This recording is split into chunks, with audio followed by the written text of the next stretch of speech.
Hello friend, आज हम एक ऐसे इम्पॉर्टेंट टॉपिक लेकर आए हैं जो सभी एग्ज़ाम में अक्टूबर नवंबर में एग्ज़ाम हुए उन सभी में ये टॉपिक से क्वेश्चन पूछा गया है।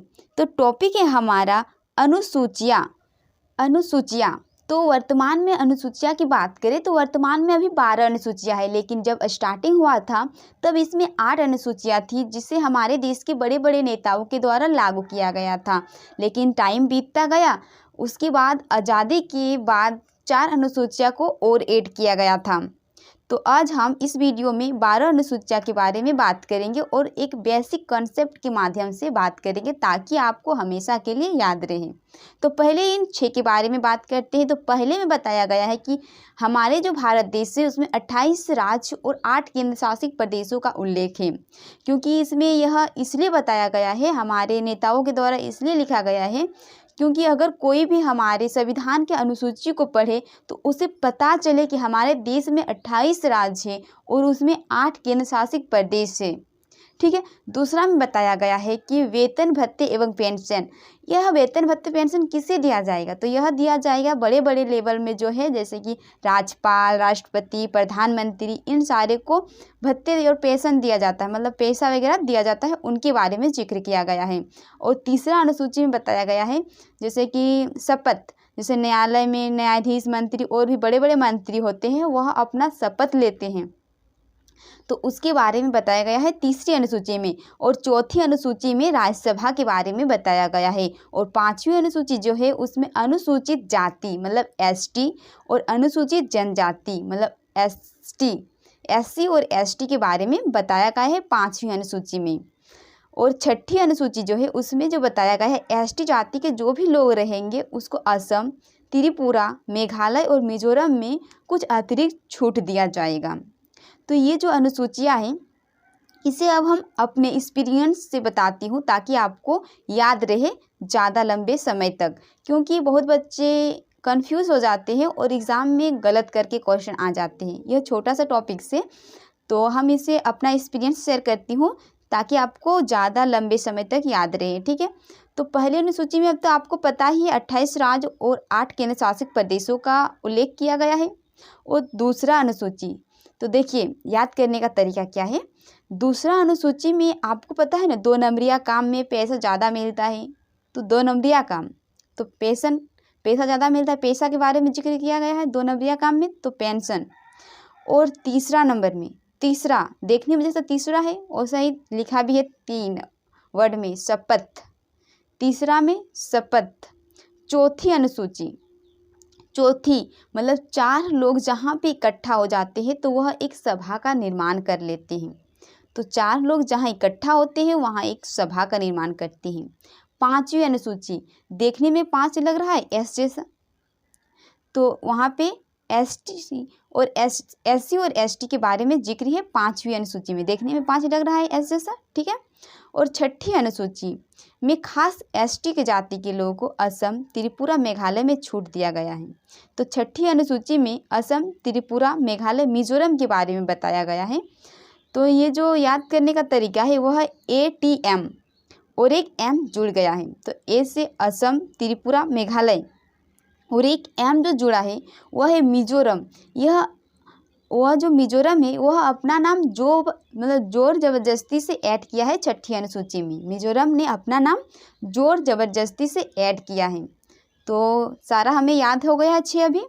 पहला में 28 राज्य और 8 केंद्र शासित प्रदेश, फिर वेतन मतलब पैसा, 2 नंबरिया काम में पैसा आएगा, फिर तीसरा में 3 वर्ड है तो शपथ, चौथा में 4 लोगों से एक सभा बनता है तो राज्यसभा, और पांचवी अनुसूची में 5 देखने में जिस प्रकार लग रहा है उसी प्रकार एससी और एसटी के बारे में बताया गया है। और छठी अनुसूची में एसटी के लिए खास आरक्षण दिया गया है तो वह है ATMM,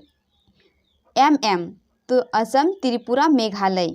और एक जो M जुड़ गया है मिजोरम, उसने जोर ज़बरदस्ती से अपना नाम ऐड किया था। तो अब हम 7वीं अनुसूची के बारे में पढ़ेंगे। तो 7वीं अनुसूची में केंद्र और राज्यों के बीच बंटवारों का उल्लेख किया गया है, क्योंकि हमारे जो नेता है उसने सोचा कि एक काम अगर केंद्र के पास रहेगा तो वह नहीं चल पाएगा हमारा देश, तो उसको बांट दिया जाए।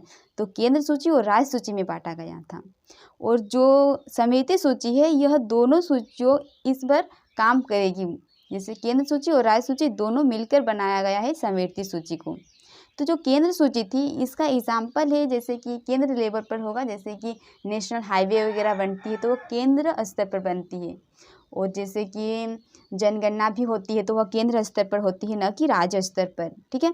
और राज्य सूची में वे आते हैं जैसे कि किसी भी चीज़ की कमी हो गई है, जैसे कि पुलिस वगैरह की, तो वह राज्य सूची में आती है। और समिति सूची में वे आते हैं जैसे कि एग्ज़ाम वगैरह लिया जाता है बड़े बड़े लेवल पे, तो वह फर्स्ट में राज्य स्तर पर लिया जाता है, फिर वह केंद्र स्तर पर इकट्ठा सारे कुछ होती है, लेकिन फिर भी यह दोनों का इसमें अधिकार होती है समिति सूची में। तो ये जो केंद्र सूची है इसमें पहले 97 विषय थी, लेकिन वर्तमान में यह बढ़कर 100 हो गई है। जैसे कि जनगणना, नेशनल हाईवे, उस प्रकार इसमें 100 विषय है जिसके अंडर में केंद्र सूची काम करेगी। राज्य सूची जो है उसमें पहले 66 विषय थी, लेकिन घटकर अभी 61 हो गया है वर्तमान में। तो यहाँ जो राज्य सूची जैसे कि पुलिस वगैरह की भर्ती करेगी, उस तरह इसमें 61 वर्तमान में विषय है जिसमें राज्य सूची अपना काम करेगी। और समिति सूची में पहले 47 विषय थी, वर्तमान में अभी 52 विषय है जिसमें राज्य सूची और केंद्र सूची दोनों इसमें अपना अपना कायम करते हैं। तो अब हम 8वीं अनुसूची के बारे में बात करेंगे। 8वीं अनुसूची में 22 भाषाओं का उल्लेख है। तो आपको पता है पहले हमारे संविधान में 14 भाषाएं थी, लेकिन वर्तमान में अभी 22 भाषा हैं। तो 8वीं अनुसूची में जो 22 भाषा का उल्लेख किया गया है, तो 6 को ऐड किया गया है हमारे संविधान लागू होने के बाद। तो ये 6 भाषाएं कौन कौन से हैं? तो 21वां संविधान संशोधन 1967 के माध्यम से सिंधी को जोड़ा गया, और 71वां संविधान संशोधन 1992 में 3 भाषा को जोड़ा गया था, मणिपुरी, कोंकणी, नेपाली। और 92वां संविधान संशोधन 2003 में मैथिली, संथाली, डोगरी, बोडो को जोड़ा गया था। तो ये जो है अब याद करने का इसमें हम तरीका बताते हैं अपना एक्सपीरियंस, ताकि आपको ज़्यादा दिनों तक याद रहे।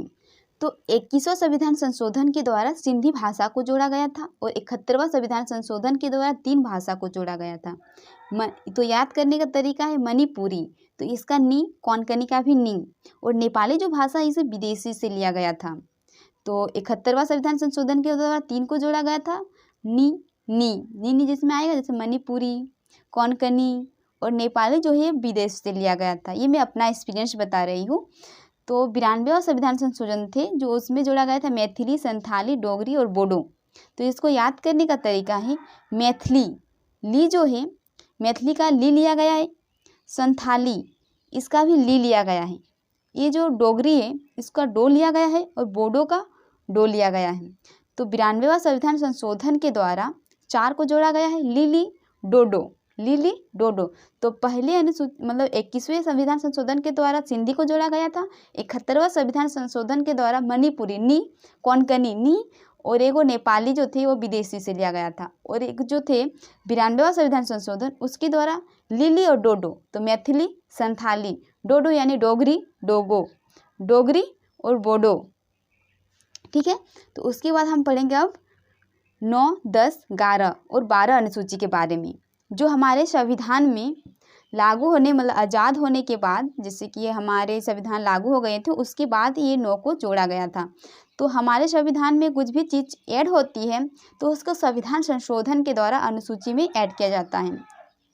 तो जो 9वीं अनुसूची है इसमें भूमि सुधार संबंधी के बारे में बात किया गया है। जो 8वीं अनुसूची थे तो अब 9 को जोड़ा गया है, तो उसमें बात किया गया है कि हमारे भूमि सुधार के बारे में जिक्र किया गया है, जिससे जो 9वीं अनुसूची है इसे प्रथम संविधान संशोधन 1951 के द्वारा जोड़ा गया था। और 10वीं अनुसूची में बात किया गया है दल बदल संबंधी प्रावधान, 52वां संविधान संशोधन 1985 में। तो 1985 में राजीव गांधी की सरकार चल रही थी। देखिए यहाँ पे क्या कांड हुआ था। तो जो इंदिरा गांधी थी, ठीक है, वो 80 से 85 तक उसका शासनकाल था, लेकिन वह 84 में उसका मृत्यु हो जाता है, जिसके बाद आते हैं राजीव गांधी।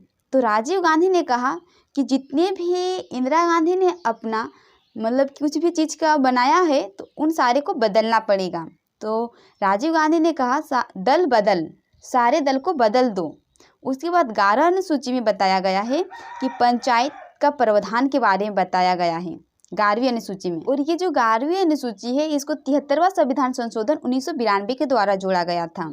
उसके बाद 12 अनुसूची, तो इसमें नगर निगम का प्रावधान है। जैसे कि 11 अनुसूची में पंचायत के स्तर पर कुछ काम होगा उसके बारे में जिक्र है, और 12वीं अनुसूची में शहरी स्तर पर जो काम होगा उसका प्रावधान किया गया है, जिसको जो 12वीं अनुसूची है उसके 74वां संविधान संशोधन 1993 के द्वारा जोड़ा गया था। तो 9वें में है भूमि सुधार, 10वीं में है दल बदल, 11 में पंचायत का प्रावधान और 12 में है नगर निगम। तो आई होप आपको अनुसूचियाँ समझ में आई होगी। तो अगर आप हमारे चैनल में पहली बार जुड़े हैं तो चैनल को लाइक करें, सब्सक्राइब करें और बेल के आइकन को भी दबाएं और कमेंट में अपना राय जरूर दें कि आपको वीडियो कैसा लगा। धन्यवाद।